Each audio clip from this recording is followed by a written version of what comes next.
Hey guys, today we're going to look at some new steps that we can add into composite functions, or at least new ways and new functions that we might encounter when solving or evaluating composite functions. The first thing I want to start off with, though, is looking at what happens when we have binomials that are being squared, when we have these two-term expressions that are being squared. Now, to do that, what we're going to do is we're going to take this, and if you remember, an exponent is like repeated multiplication. So I am going to expand this right here. I'm going to say that x plus 10 squared is the same as x plus 10 times x plus 10. So I am effectively squaring it. I am taking it to the second power. And now we're just going to multiply those things. We would use distribution. We'd have to distribute everything from one set of parentheses to the other set of parentheses. And we like to think of those, some people might call it foiling or FOIL, which stands for first, outside, inside, last, where I'm going to multiply my first terms, x times x, and I will get x squared. I'm going to multiply my outside terms, so x and 10 are on the outside of this problem, and I multiply those and I get 10x. Then I'm going to multiply my inside terms, that's 10 and x, they're on the inside area of the problem, and I get 10x again. And then finally, I'm going to multiply my last terms, that's 10 and 10, those are the last in each set, and that gives me 100. So again, to recap, I have taken x and I have distributed. I have said x times x is x squared. X times 10 is 10x. Then I did the same thing for 10. I said 10 times x is 10x. 10 times 10 is 100. I've distributed both of these terms into these parentheses to get rid of both sets of parentheses here. And now what I have is x squared plus 10x plus 10x plus 100. Of course I have like terms, so I need to go ahead and combine those. So I have x10 plus 20x plus 100. Now how does this relate to the composite functions that we've been looking at? We're going to go ahead and look at an example. Here I have two functions. And let's assume for a second that I am asked to find g of f of x. I am given these two functions and I'm asked to find g of f of x.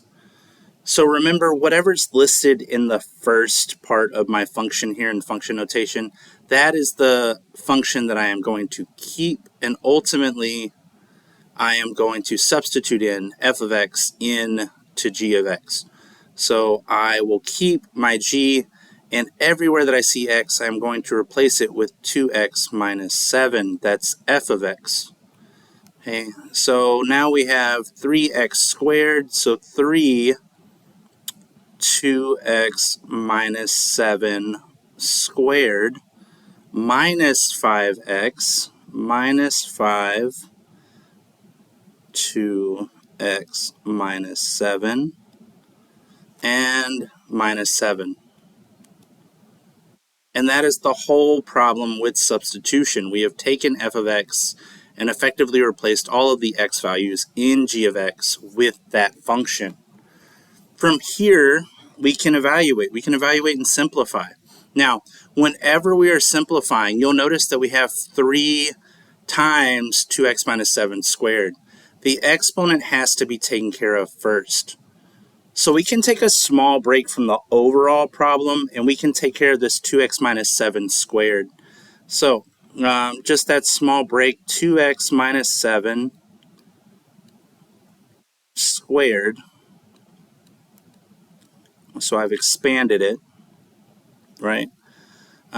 Realistically, I still have that 3 there. I still have the rest of the problem there. I just want to simplify this really quick. So we're going to go ahead and FOIL. And we're going to say 2x times 2x, that's 4x squared. 2x times negative 7, that's negative 14x.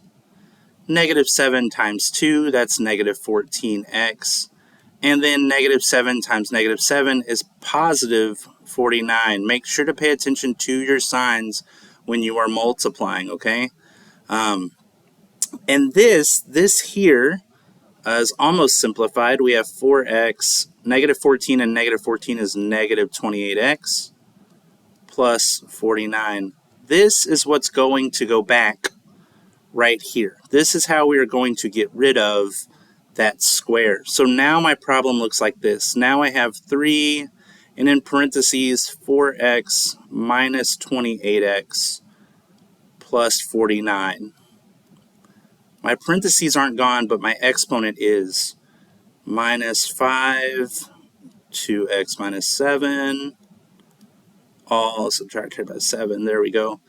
And now this looks something similar to the problems we've been solving. I distribute, and I'm going to get 12x, 3 times 28, ooh, that's a tough one, 84, so negative 84 x, and then 3 times 49 is 147, so plus 147, minus, we're going to distribute here, I have 10x, negative 5 times negative 7 is positive 35, minus 7. Now ultimately, all I need to do here is combine like terms, okay? You'll actually notice I made a little mistake right here. This is supposed to be a squared. Luckily, I caught it before it was relevant. That just means that this is 12x squared. We can fix that really quick. See, people make mistakes, and that's completely okay. So now we can combine like terms. 12x squared is the only squared item I have.